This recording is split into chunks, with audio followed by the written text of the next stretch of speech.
ओम शांति। हम अव्यक्त मुरली रिवाइज कर रहे हैं। आज की मुरली है 329। महीनता ही महानता है। महीनता ही महानता है। ये मुरली बाबा ने 23 जनवरी 1977 को चलाई। एक सेकंड में इस लोक से परलोक निवासी बनने वाली इंद्र सभा की परियों प्रति अव्यक्त बाप दादा बोले। क्या बोले? गायन है इंद्रप्रस्थ की इंद्र सभा। इंद्र अर्थात सदा ज्ञान की बरसात बरसाने वाले, कांटों के जंगल में हरियाली लाने वाले, ऐसी इंद्र सभा जिसका गायन है परियों की सभा, अर्थात सदा उड़ने वाली परियों के पंख प्रसिद्ध हैं। इंद्रप्रस्थ में सिवाय परियों के और कोई भी मनुष्य निवास नहीं कर सकता। मनुष्य अर्थात जो अपने को आत्मा ना समझ मानव अर्थात देह समझते हैं, ऐसे देह अभिमानी इंद्रप्रस्थ में निवास नहीं कर सकते। इंद्रप्रस्थ निवासियों को देह अभिमानी मनुष्यों की बदबू फौरन अनुभव होती। आदम्बू कहते थे ना, आदम्बू, आदम की बदबू आती है। हाँ, उसमें परियों की कहानी में परियों से बदबू नहीं आती, आदमियों से बदबू आती है। इसलिए आदम्बू कि हाँ, यहाँ कोई आदमी आया हुआ, उसकी बदबू आ रही है। ठीक है, ये परियों की कहानियों में होता था, क्योंकि मनुष्यों में बदबू आती है, बुराइयां हैं, अवगुण हैं, और जो देवता बन जाते हैं फिर उनसे खुशबू आती है, सुगंध आती है, उनके वो स्थिति अलग होती है ना। ऐसे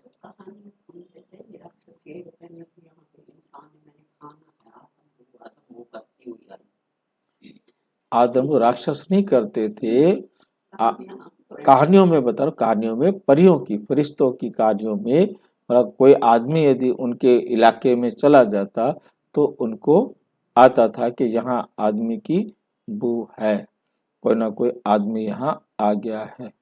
बाकी जो राक्षस है आदम्बू, मतलब वो जो है ना, जैसे शेर है या पशु है, कोई भी जानवर है, उसको अपनी जो खाने की चीज है उसके पास स्मेल आती है ना, ऐसा कह सकते हैं। अब कहानियों में कैसे प्रयोग करते थे वो उनका पाठ था।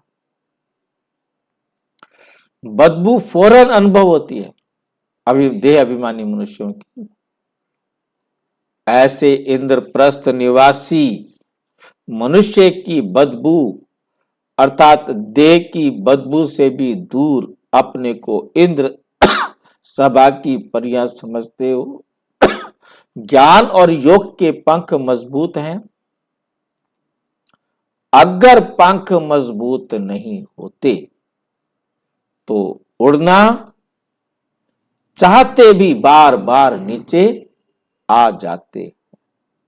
देह अभिमान और देह की पुरानी दुनिया, पुराने संबंधों से सदा ऊपर उड़ते रहते हो, अर्थात इससे परे ऊंची स्थिति में रहते हो। जरा भी देह अभिमान अर्थात मनुष्यपन की बदबू तो नहीं। देह अभिमान इंद्रप्रस्थ निवासी नहीं हो सकता। देह अभिमान इंद्रप्रस्थ निवासी, ऐसे अनुभव होता है कि देह अभिमान बहुत गंदी बदबू है। जैसे बदबू से किनारा किया जाता है, वह मिटाने के साधन अपनाए जाते हैं, वैसे अपने को देह अभिमान से मिटाने के साधन अपनाते हो। ये साधारण सभा नहीं है, ये अलौकिक सभा है, फरिश्तों की सभा है। अपने को फरिश्ता अनुभव करते हो। एक सेकंड में इस देह की दुनिया से परे अपने असली स्थिति में स्थित हो सकते हो। ये ड्रिल करनी आती है, ये ड्रिल करनी आती है। जब चाहो, जहां चाहो, जितना समय चाहो, वैसे स्थित हो सकते हो, वैसे स्थित हो सकते हो। आज अमृत वेले बाप दादा बच्चों की ड्रिल देख रहे थे। क्या देखा? ड्रिल करने के लिए आज के लिए समय की सीटी पर पहुंचने वाले नंबर वार पहुंच रहे। समय की सीटी पर टाइम जो है उस पर नंबर वार पहुंच रहे, सारे अपने टाइम पर नहीं पहुंच रहे। पहुंचने वाले काफी थे, लेकिन 3 प्रकार के बच्चे देखे। एक थे समय बिताने वाले, दूसरे थे संयम निभाने वाले, और तीसरे थे स्नेह निभाने वाले।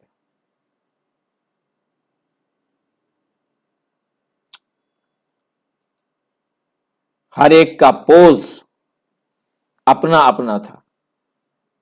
बुद्धि को ऊपर ले जाने वाले बाप से बाप समान बन मिलन मनाने वाले कम थे। बाप समान बन मिलन मनाने वाले कम थे। रूहानी ड्रिल करने वाले ड्रिल करना चाहते थे, कर नहीं पा रहे थे। कारण क्या होगा? जैसे आजकल स्थूल ड्रिल करने के लिए हल्कापन चाहिए, कपड़े लूज हो, मोटापन नहीं चाहिए, मोटा होगा तो भी नहीं कर सकेगा। मोटापन भी बोझ होता है। वैसे रूहानी ड्रिल में भी अनेक प्रकार के बोझ वाले अर्थात मोटी बुद्धि वाले ऐसे बहुत प्रकार के थे। जैसे मोटे शरीर की भी वैरायटी होती है, वैसे ही आत्माओं के भारीपन के पोज भी वैरायटी थे। अगर अलौकिक कैमरा तो खींच नहीं सकता फोटो, अलौकिक कैमरा से फोटो निकालो व शीश महल में ये वैरायटी पोज देखो तो बड़ी हंसी आए,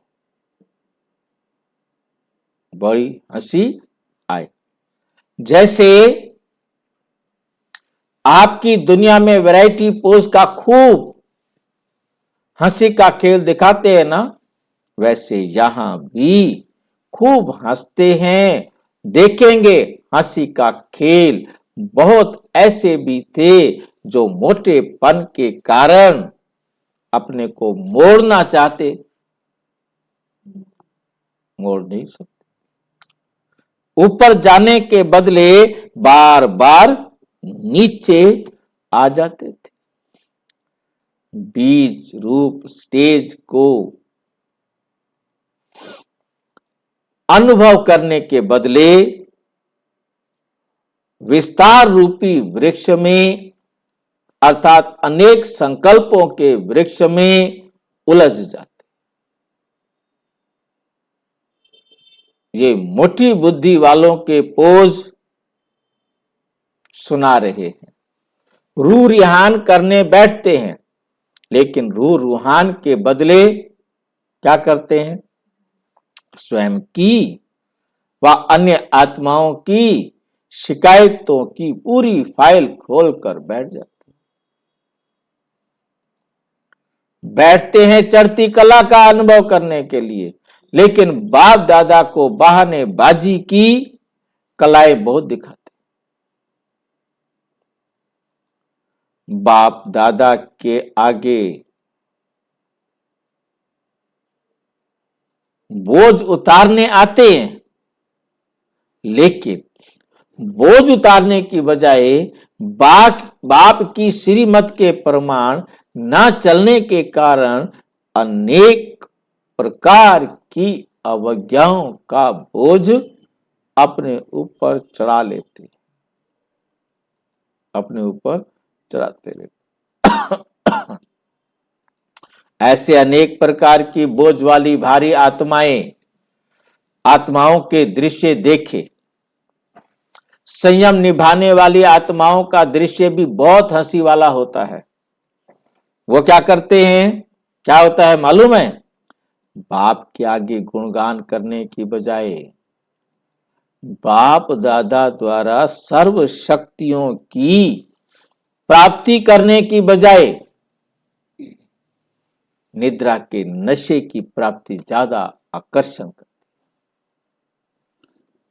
सेमी नशा भी होता है, समय की समाप्ति का इंतजार होता है।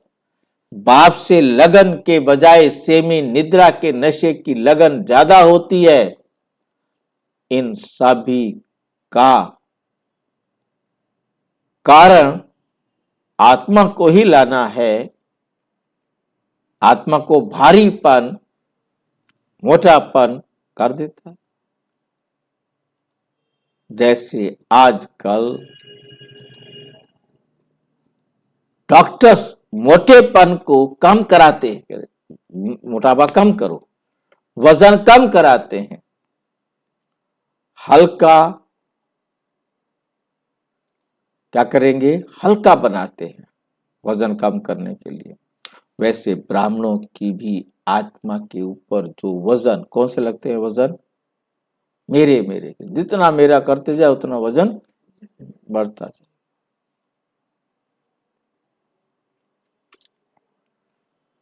अर्थात मोटी बुद्धि है, उस बोझ को हटाकर महीन बुद्धि बनो। वर्तमान समय यही विशेष परिवर्तन चाहिए, तभी इंद्रप्रस्थ की परियां बनेंगे। मोटेपन को मिटाने के लिए श्रेष्ठ साधन कौन सा है? खान पान का परहेज और एक्सरसाइज, सूक्ष्म में भी।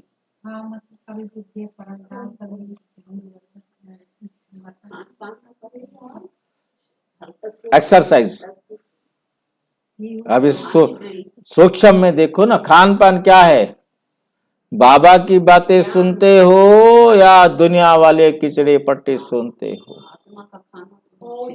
हाँ, अच्छा ज्ञान अपने जीवन में लेते हो या गंदे ज्ञान भी चारों तरफ से ले लेते हो?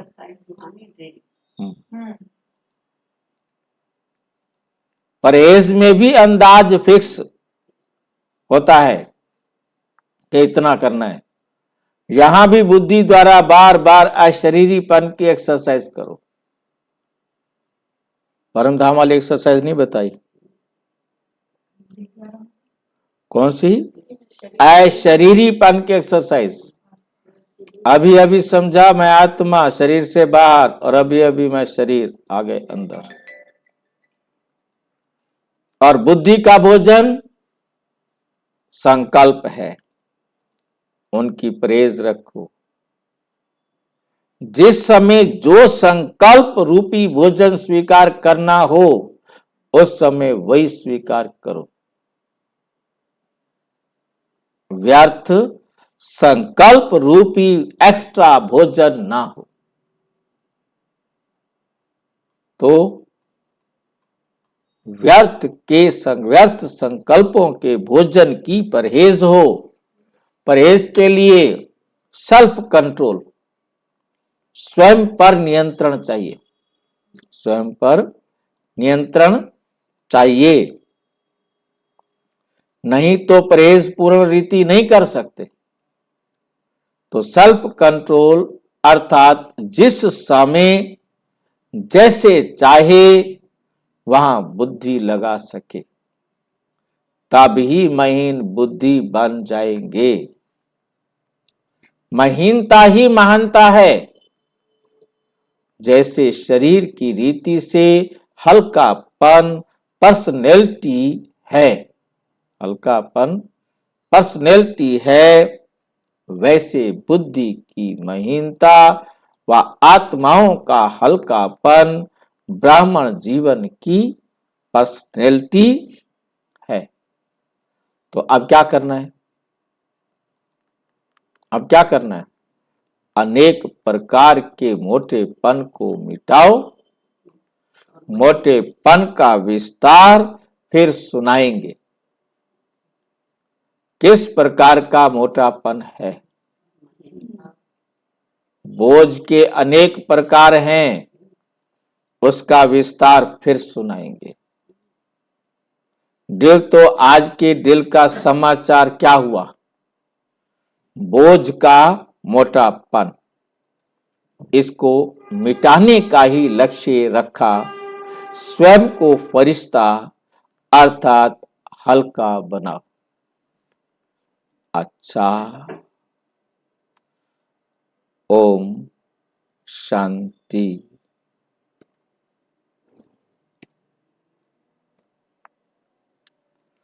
और विस्तार से जानने के लिए प्रजापिता ब्रह्मा कुमारी ईश्वरीय विश्वविद्यालय के किसी भी सेवा केंद्र पर संपर्क करें। और यदि कोई प्रश्न है तो 9213106986 पर केवल टेलीग्राम करें। 9650692270 पर केवल व्हाट्सएप करें, फोन नहीं। ओम शांति।